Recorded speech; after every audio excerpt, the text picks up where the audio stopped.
নমস্কার বন্ধুরা, আমি সুজাতা, আমার রান্নাঘরে সবাইকে স্বাগত। তো আমি আজকে একটা নতুন ভিডিও করব। ছানা দিয়ে আর আমসত্ত্ব দিয়ে আমি মাখা সন্দেশ তৈরি করব। আমি বাড়ি চলে এসেছি। এখন আমি ছানা, আমসত্ত্ব আর চিনি দিয়ে আমি এখন মেখে নেবো ভালো করে।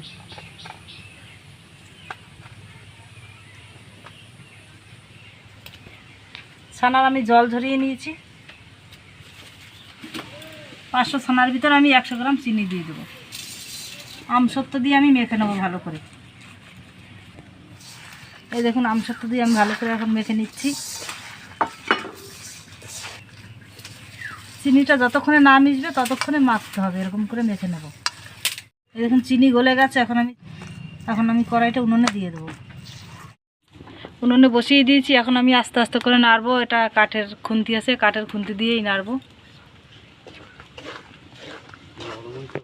এই দেখুন, চিনি গলে নরম হয়ে গেছে। তো এবার আস্তে আস্তে করে শক্ত হবে।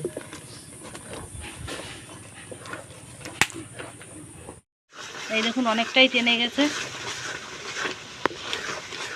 এই দেখুন কি সুন্দর কালার এসছে আর কত সুন্দর হয়েছে। এখন নামিয়ে দেবো। ঠান্ডা হবে আর শক্ত হবে। দেখুন দেখুন আমি হাত দিয়ে এইভাবে আবার এই দলাগুলো ভেঙে দিচ্ছি, যাতে এরকম গুঁড়ো গুঁড়ো হয়ে যায়। এই দেখুন, এরকম হবে। এই দেখুন কি সুন্দর হয়েছে। আমি এখন নামিয়ে দিচ্ছি।